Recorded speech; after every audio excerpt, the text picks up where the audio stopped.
بسم الله الرحمن الرحيم. الحمد لله رب العالمين، والصلاة والسلام على أشرف الأنبياء وخاتم المرسلين محمد وعلى آله وصحبه وسلم. ربنا هب لنا من لدنك رحمة وهيئ لنا من أمرنا رشدا. ربنا أرنا الحق حقا وارزقنا اتباعه وأرنا الباطل باطلا وارزقنا اجتنابه. ربنا اغفر لنا ذنوبنا وإسرافنا في أمرنا وثبت أقدامنا وانصرنا على القوم الكافرين. ربنا اغفر لنا ولإخواننا الذين سبقونا بالإيمان ولا تجعل في قلوبنا غلا للذين آمنوا ربنا إنك رؤوف رحيم آمين. برایانی بەڕێز و خۆشەویست، خۆشحاڵم کە لە حەڵقەیەکی تر لە بەرنامەی توێشووی ڕوح بە خزمەتان دەگەمەوە. خوازیارم خوای پەروەردگار تەبارەک و تەعالە ئەو بەرنامەیە بخاتە تەرازووی چاکەکانمان و چاکەکانمانی پێ قوڕسکە، عاقبەت خێرمان بکە، سەربەرز و سەرفرازی دنیا و قیامەتمان بکە، بە موسڵمانی بمانژێنێ، بە موسڵمانی بمانمرێنێ، بە موسڵمانی زیندیمان بکاتەوە ئینشاء الله تعالە. براشیرنەکانی خۆم، لە دەرسی ڕابردوو گوتمان خوای پەروەردگار تەبارەک و تەعالە کە باسی دەرونی ئینسان دەکا، نەفسی ئینسان دەکا، سێ وەصفی داناون بۆ دڵ و دەرونی بەندە و عەبدەکانی خۆی: نەفسی مطمئینە، نەفسی لەوامە، نەفسی ئەممارە بیسوء. وەگوتمان زانایان ڕەحمەتی خوایان لێبێ ڕەئیان جیاوازە، بەشێک لە زانایان کە زۆربەی فوقەها و مفەسیرین دەفەرمون نەفس یەک نەفسە، بەڵام ئەو حاڵەتانەی بەسەردادێن، گۆڕانکاری بەسەردادێ بە گوێرەی هەڵسوکەوتی ئینسان. و ئەهلی تەسەوف ڕەحمەتیان لێبێ بە تایبەتی ئەوانەی کە مولتەزیمن بە قورئان و سنەتی پێغەمبەرەوە عەلەیهی سەڵات وسەلام و لە چوارچێوەی قورئان و سنەت نەچوونە دەرەوە، ئەگەر ئەوە بێتە تەسەوف شتێکی زۆر چاکە، ئەگەر پەیوەست بێتن بە قورئان و سنەتی پێغەمبەر عەلەیهی سەڵات وسەلام و دوور بێ لە خەرافیات و لە غولو لەو شتانەی کە زێدەڕۆی تێدا دەکرێتن، ئەوان دەفەرمون نەخێر سێ نەفسی جیاوازن. بەرحاڵ ئیشکالێک نییە لە خوێندنەوەی نە ئەهلی حەدیث یان نە ئەهلی ئەثەر لەگەڵ ئەهلی تەسەوف، ئەگە بە ئیعتیباری حاڵەتەکان بێ بەڵێ نەفسی ئینسان دەبێتە سێ بەش، ئەگە بە ئیعتیباری حاڵەتەکانی مطمئینە بێ، لەوامە بێ، ئەممارە بێ، بەڵام ئەوەی کە بزاندرێتن یەک نەفسە. سێ نەفس نین بڵێ سێ نەفسی ئەوە بێتن هەریەکە و ڕۆڵێکی ببینێ، بەڵکو نەفسێکە سێ دەوران دەبینێتن، نەفسێکە سێ دەوران دەبینێ لە ناو ناخودڵ و دەرونی ئینساندا. یەکەم نەفس براشیرنەکانی خۆم، خوای گەورە تەبارەک و تەعالە لەوانەمان بجێڕی دەفەرمێ النەفس المطمئینە. نەفسی مطمئینە چۆنە؟ نەفسی مطمئینە برا بەڕێزەکانی خۆم ئەو نەفسەیە کە ئارام گرە و ئارامی گرتووە بۆ خوای پەروەردگار تەبارەک و تەعالە، و نەفسێکە دڵخۆشە و زۆر زکری خوای پەروەردگار تەبارەک و تەعالە دەکا و گەڕاوەتەوە بۆ خوای پەروەردگار تەبارەک و تەعالە و ئیشتیاقی هەیە بۆ لیقای خوای پەروەردگار تەبارەک و تەعالە و زۆر ئۆقرە دەگرێتن بە نزیکی خوای پەروەردگار تەبارەک و تەعالە، و بەو مانایەی ئەو نەفسە پێی دەگوترێ نەفسی مطمئینە. ئەو نەفسەش لە کاتی کە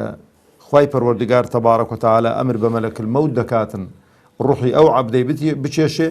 خوای گەورە لەگەڵ ئەو نەفسەیەتی دەفەرمێ یا ئەیها النەفس المطمئینە ارجعی إلى ربك راضية مرضية. ابن عباس ڕەزا و ڕەحمەتی خوای لەسەر بێ دەربارەی نەفسی مطمئینە لە تەفسیری ئەو ئاەتەی دەفەرمێ المطمئینە المصدقة. نەفسی مطمئینە ئەو نەفسەیە کە هەموو شتێکی تەصدیق کردووە و هەموو شتێکی بەڕاست زانیوە کە لەلایەن خوا و پێغەمبەری خواوە هاتووە، هیچ گرێ و گۆڵێک دە دڵ و دەرونی ئەو ئینسانەی دانەبووە، ئەو پێی دەگوترێ نەفسی مطمئینە. یعنی لەبەرەوەش تەماشەکەن برا بەڕێزەکانی خۆم، ئەبوو بەکری سەدیق بۆ ناوی لێنرا سەدیق کاتێک کە مشریکەکان هاتن خەبەری ئیسرا و میعراجیان بە ئەبوو بەکردا ڕەزا و ڕەحمەتی خوای لەسەر بێت تەسەووری وایان نەدەکرد مەسەڵەن کە خۆی بالفعل لە توانای ئینسان دانیە سەفەرێکی وا لە بکاتن ئەگەر دەسەڵات و قووەت و هێزی خوای پەروەردگاری لە پشت نەبێتن. ئەوان خەلەلەکە لە چێن دەرێ بۆ هی مشریکەکان باوەڕیان بەخوا نەبوو، خوایان نەناسی بوو. ئینسان ئەگەر خوای ناسی هەر شتێک کە لە لای خوای پەروەردگارەوە بێ زۆر تەبیعیە ئینسان تەسلیمی دەبێت و وەری دەگرێت. لەبەرەوە کاتێک کە خەبەریان پێدا گوتیان ڕەفیقەکەت دەڵێ ئەو شەو چووم بۆ بەیت المەقدس و لەوێن دەرێژ چووم بۆ هەموو ئاسمانەکان و بۆ سدرەت المونتەها و لێقای خوای پەروەردگار و گەڕاومەوە. یەک پرسیایوتی محەممەد ئەوەی دەڵێتن وتی بەڵێ دەگوتی وەڵا گەلەوەش گەورەتر بڕێن باوەڕی پێ دەکەم. ئەوە هەر هیچ نییە، هیچ نییەوە شتی گەورەتریش بڵێتن قەناعەتم پێێتی و باوەڕم پێێتی بۆ چکە خوایەک تەبارەک و تەعالا خاوەن دەسەڵات و قودرەتە لە پشت محەممەد عەلەیهی السەڵات وەسەلام. ئەو نەیفەرموو بە شان و شەوکەتی خۆم چووم، ئەو دەفەرمێ خوای پەروەردگار تەبارەک و تەعالا جبریلی بۆ ناردووم و بوراقی بۆ ناردووم و ئەو سەفەرە دوور و بەردرێژەی پێکردووم. ئەو جەبرا شیرنەکانی خۆم دەفەرمێ مطمئنە یعنی المصدقە کە هەموو شتێکی بەڕاز دەزانێ کە لەلایەن خواوە هاتووە تەبارەک و تەعالا. قەتادە ڕەحمەتی خوای لێ بێ دەفەرمێ مطمئنە چێ نەفسی مطمئنە؟ دەفەرمێ ئەو نەفسەی ئیماندارە کە ئۆقرە دەگرێ لە بەرامبەر هەموو وعد و بەڵێنێکی خوای پەروەردگار تەبارەک و تەعالا کە پێی داوە. و ئینسان ئیطمئینان دەکا ئۆقرە دەگرێ لە بابی ناسینی ناو و سیفەتە جوانەکانی خوای پەروەردگار تەبارەک و تەعالا و ئەو وعد و بەڵێنانەی کە خوا پێی داوین تەبارەک و تەعالا و ئەو وعد و بەڵێنانەی کە پێغەمبەری خوا عەلەیهی سەڵات وسەلام پێی داوین و قەناعەتی بە ژیانی ناوگۆڕ هەیە کە ئینسان لە ناو گۆڕدا لێپرسینەوەی دەگەڵ دەکرێ و پرسیاری ئاراستە دەکرێن و ژیانێکی تایبەتە لە دوای مردن کە دەست پێ دەکا لە مابەینی ژیانی ئوخڕەوی و ژیانی دنیاییە. لەو نێوەندەیدا خەڵک هەمووی لەوێن دەرێ یان دەخۆشیدا دەبێ دەنەعیمدا دەبێ یان لە ئازار و ئەشکەنجەدا دەبێ خوا پەنامانداتن باوەڕی پێیەتی بۆ چکە بە ڕێگایەکی تەندروست و سەحیح خەبەرمان پێگەیوە کە حیاتی بەرزەخی حیاتێکی واقعە حیاتێکی ڕاستەقینەیە ژیانێکە کە لەوێن دەرێ تایبەتمەندی خۆی هەن چێ لێ حاڵی دەبێ دوو کەس لێ حاڵی دەبن. یەک ئەوانەی کە باوەڕیان بەخوا و پێغەمبەری خوایە هەر شتێک لەلایەن خوا و پێغەمبەری خوا بێ باوەڕیان پێیەتی قەناعەتیان پێیەتی هێشتا هەر لە دنیادان. ئەوانەی دیکەش کە بەواقعی دەیبینن هیچ حونەری نییە، ئەوە هیچ حونەری نییە. کابراگە مرد لەوێن دەرێ بە چاوی خۆی بینی ئەوە کابرای کافر و مسلمانیش ئەو واقعی گرینگەوەی پێشەوەی کە بە چاوی خۆت ببینێت و قەناعەتت پێی بێتن. بۆ قەناعەتت پێێتی وەکو ئیمامی ئەبوو بەکر فەرمووی مادام پێغەمبەر عەلەیهی سەڵات وسەلام وای فەرمووە تەواوە بۆ چکە لە خۆڕا قسە ناکاتن. وما ينطق عن الهوى إن هو إلا وحي يوحى هەموو شتەکانی بە وەحین. ئەو جابرا بەڕێزەکانی خۆم ئەو جا دێت سەر ئەوەی کە نەفسی مطمئنە بۆ پێی دەگوترێتن مطمئنە وەکو بڵێ خۆی یەکلا کردوێتەوە بۆ خوای پەروەردگار تەبارەک و تەعالا وەلەو گرێچوێرانەی کە خەڵک هەیەتی وەلەو شوبهاتانەی کە خەڵک بۆی دروست بوو ئەو تێپەڕیوە قەناعەتی بە هەموو ئەو قۆناغبەندی و مەرحەلە بەندیەی ژیانی دواڕۆژ هەیە علاماتی ساعە هەیە. لەبەرەوەش تەماشا دەکەی کاتێکە خەڵک هەمووی بێئومێد دەبێ بێهیوا دەبێ ئەو ئیستنباط دەکاتن لە ئایات و فەرمودەکانی پێغەمبەری خوا عەلەیهی سەڵات وسەلام شێلوو نابێت. بۆ نمونە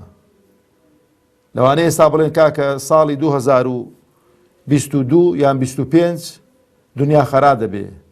خەڵکێکی زۆر ژیانی لێتاڵ دەبێت و شێلوو دەبێ و دێت بەسەدێکی کابراگە شارەزابوو لە دینی خوای پەروەردگار هەر شێلوو نابێت دەڵێ کاکە بەخوا ئەسڵ و ئەساسی نییە کاکە بۆ دەڵێ کە دنیا هەموو کاول کاکە لەبەرەوەی جارێ دیارێکردنی کاتی ڕۆژی دوای بەس خوا دەزانێت بەس خوا دەزانێت کەنجین دێت ئەوجا ئەو علامەت و نیشانانەی کە پێغەمبەر باسی کردوون عەلەیهی سەڵات وسەلام بەشێکی بەتایبەتی علامەتە گەورەکان هیچ نەهاتوون فترەیەکی زەمانیشی دەوێ و علامەتانە کەواتە درۆیە ئەوجا برا بەڕێزەکانی خۆم ئەو شتانە ئەو وەکو بە چاوی خۆی ببینێ ئاوا معاملەی لەگەڵ دەکات ئاوا هەڵسوکەوتی لەگەڵ دەکات ئەوجا ئینسانی خاوەنی نەفسی مطمئینە بەرامبەر بە ئەقداری خوای پەروەردگار تەبارەک وتەعالە قەدەرەکانی خوای پەروەردگار تەبارەک وتەعالە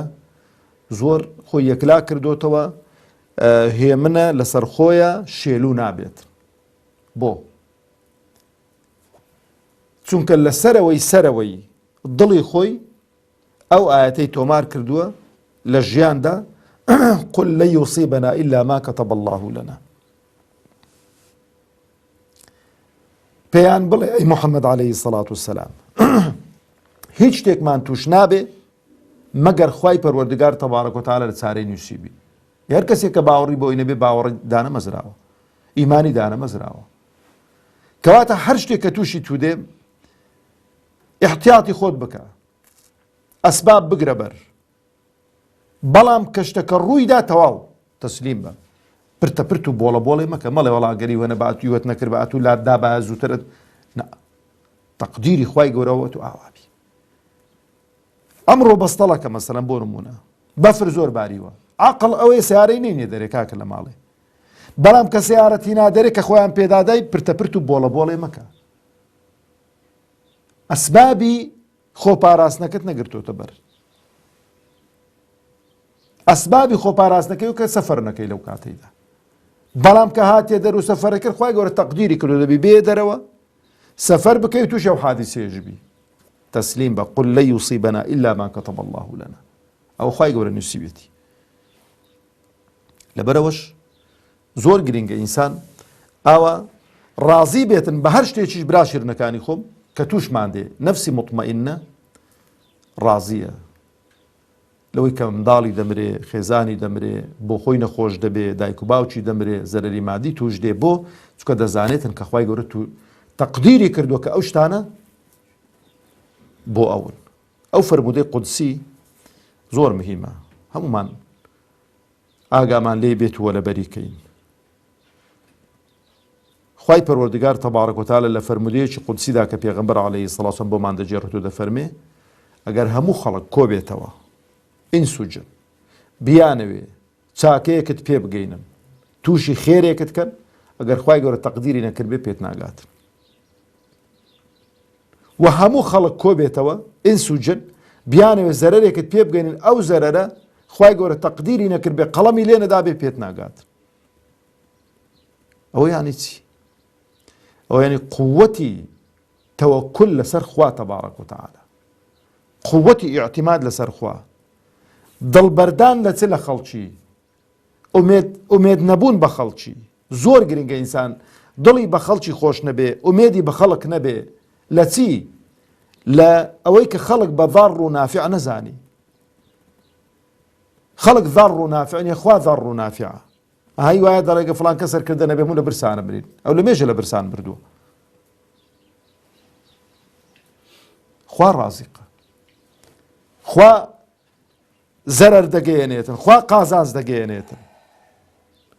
بەڵام ئەوەی خوای پەروەردگار هەمووی بە حیکمەتە هەمووی بە تەقدیرە جاری وا هەیە عەبدێک زەرەر بە تو دەگەیەنێتن بۆچێ بۆ ئینتیقامە ئینتیقامت لێ وەردەگریتەوە بەڵام وەکو عەرەب دەڵێ ڕوبە ضارة نافعة هی خوای پەروەردگار تەبارەک وتەعالە جاری وا هەیە زەرەرێکت پێ دەگەیەندرێتن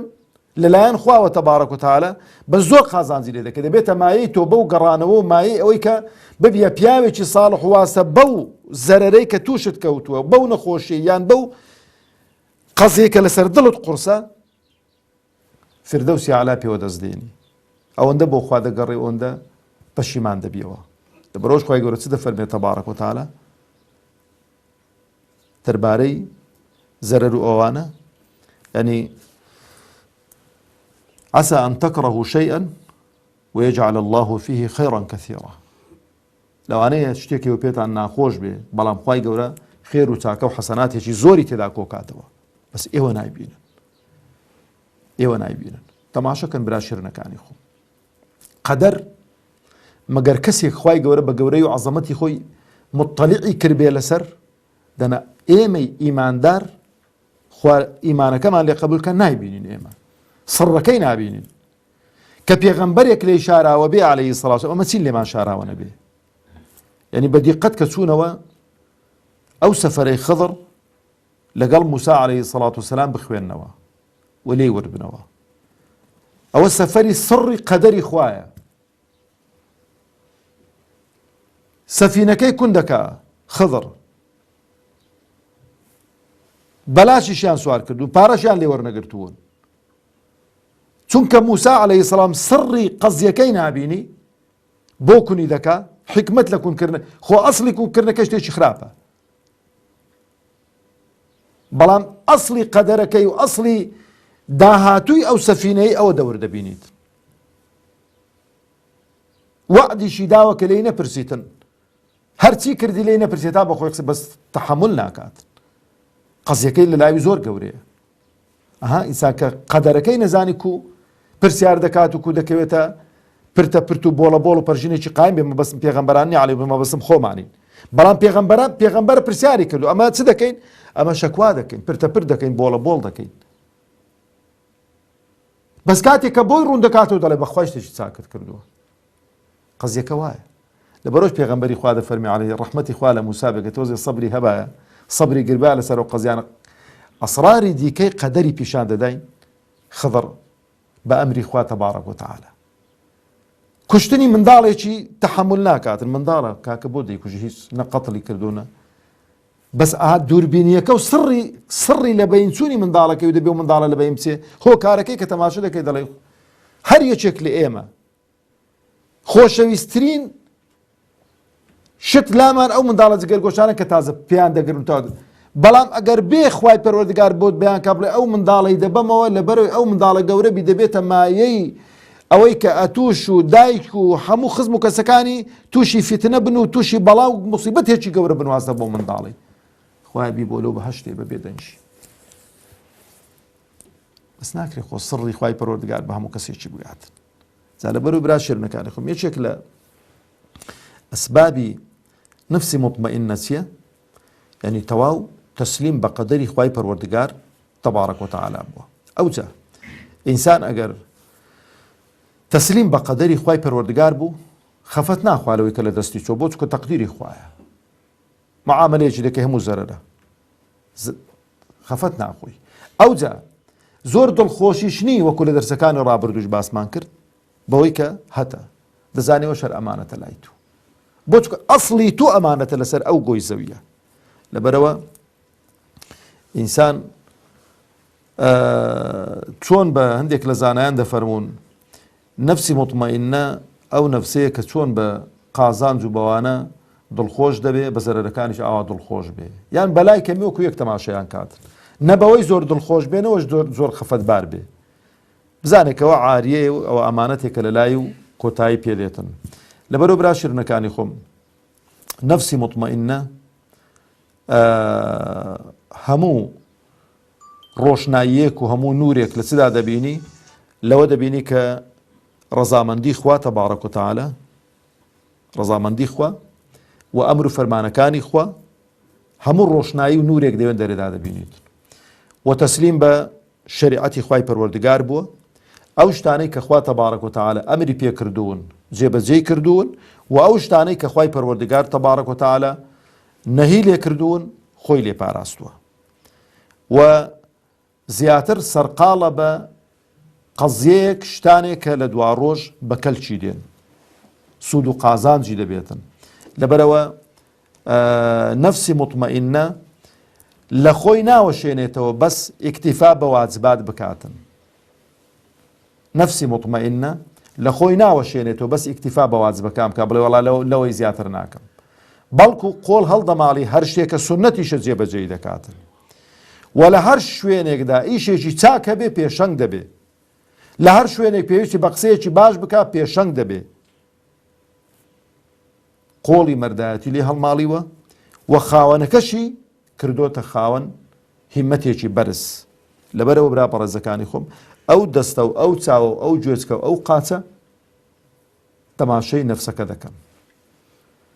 ئەو نەفسە چەند هیمەتی بەرز بێ